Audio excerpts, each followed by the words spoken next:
Hindi madaling mahanap ang taong tunay na magmamahal sa'yo. Pero kung dumating na siya, huwag mo nang pakawalan pa. At laging sundin mo ang bulong ng puso mo. Dahil kung palalampasin mo ang pagkakataon, maaaring mawala na ng tuluyan ang taong sana ay magpapaligaya sa'yo ng lubusan.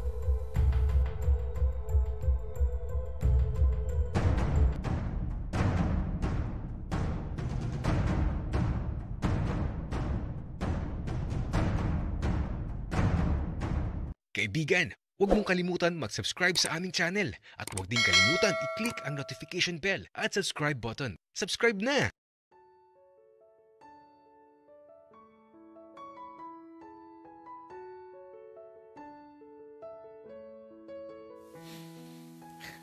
Isang gabing pinagmamasdan ko lang ang bawat bituin sa langit.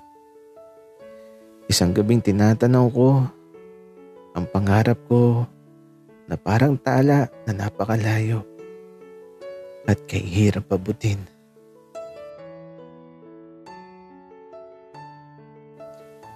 Ben, ating gabi na.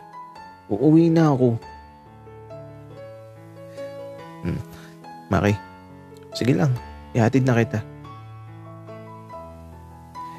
Ben, okay na ako kahit di mo na ako ihatid. Ang gawin mo, matulog ka na. Kasi kaya ko naman ang sarili ko. Maki, nag-chat sa akin Sir William ha. Hatid na lang daw kita. Doon na lang din daw ako matulog. Oh, okay. Eh di tara na Ben. Patayin mo na yung apoy. Tapos tara na sa malaking bahay. Kaya naman ito. Unti-unti ko nang pinatay yung apoy na nagbibigay liwanag sa gabing napakadilim. At sa bawat pagpatak ng oras, naglalakad lang kami ni Maki pauwi sa malaking bahay. Alo, ang daming alitap-tap, Ben. Alam mo, gusto ko talaga kapag tag-araw, naglalabasan ng mga alitap-tap. At alam mo ba, sabi ni Big Boss, maswerte ka daw kapag dumapo sa kamay mo ang alitap-tap. Eh bakit naman Maki? Anong swerte ba daw yun? Ben, sabi ni Big Boss, kapag dumapo sa kamay mo ang alitap-tap, pwede kang humiling tapos paglipad ng alitap-tap na yun, siya na yung bahala na tumupad nung kahilingan mo. Talaga ba, Maki? Naniniwala ka sa mga ganong sabi-sabi? Aba, oo naman, Ben. Kasi minsan nung may dumapo na alitap-tap sa kamay ko, at alam mo ba? Natupad yung hiniling ko. Eh bakit Maki? Ano bang hiniling mo nun sa alitap-tap? Ang hiniling ko, Ben, sana matagpuan kita at ayun. Nakita na lang kita bigla. Maki, nagkataon lang yun. Oh, ayan, may dumapo sa kamay mo. Oh, hello, teka lang Ben, hihiling muna ako. Tumigil kami sa paglalakad. Habang si Maki eto, ipinikit niya yung mga mata niya. At tila ba, nagbibitaw ng isang hiling sa alitap-tap na patay sindi ang liwanag na nakadapo sa kanyang mga kamay. Pagmulat ni Maki, agad na lumipad nung alitap-tap papalayo at unti-unting sumabay sa paglipad sa iba pang mga alitap-tap.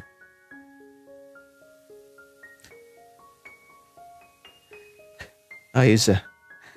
Ano bang hiniling mo, Maki?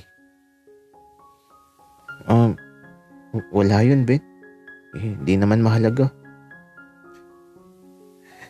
Hindi mahalaga pero may pagpikit ka pang nalalaman, Maki. Ben, alam mo yun, tara na. At mukhang wala namang dadapo na alitap-tap sa kamay mo. Maki, kahit may dumapo, hindi ako maniniwala sa hiling na yan. Di wag kang maniwala. Basta ako, Ben, naniniwala ako. Kaya ito, ewan ko ba kung bakit parang sobrang dami naman ata ng alitap-tap ngayon. Pero bakit walang dumadapo sa kamay ko? Hindi man ako naniniwala pero gusto kong subukan. Pero bakit walang dumadapo sa kamay ko? Tila ba iniiwasan ako ng mga alitap-tap? Pero bakit? Samantalang si Maki, eto. Yung iba dumadapo sa likod niya, sa buhok niya, sa mukha niya. Samantalang ako, wala talaga. At ba, tuwang-tuwa pa si Maki sa paglapit ng mga alitap-tap sa kanya. Hanggang sa makarating kami sa malaking bahay. Wala man lang dumapo sa akin na alitap-tap. Bakit ganun? Ben, matutulog na ako. Ikaw ba? Maki, hindi pa ako inaantok. Mauna ko na. At baka nainip na si Sir William sa'yo. Ben, iwanan na kita. Matulog ka na din kapag antok ka na. Kasi ako, inaantok na talaga ako. Maki, teka lang. Ano pala yung hiniling mo kanina? Ben, para sa'yo ang hiniling ko sa alitap-tap.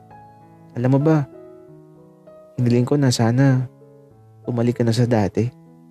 Yung Ben na unang nakilala ko, yung laging masaya, yung laging makulit, yung laging nakangiti, yung laging mataas ang pangarap.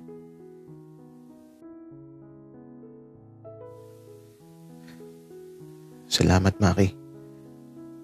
Napakabuti mong kaibigan. Ben, maiwan na kita. Magpapabembang pa ako eh. Ewan ko sa'yo, Maki. Puro kakalukuhan. Sige na, alis na. Kaya ito. Naiwan na ako dito sa harapan ng malaking bahay. Nakaupo sa baitang habang dinadama ang malamig na simoy ng hangin.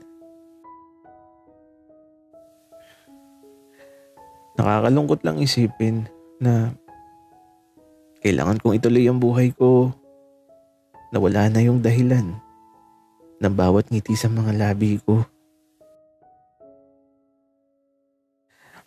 At eto, habang nag-iisa ako, may bumagsak na alitap-tap galing sa itaas. Kaya pinulot ko kagad. Tapos pagtingin ko sa taas, siguro dahil sa butiki kaya nalaglag yung alitap-tap. Nilagay ko siya sa palad ko.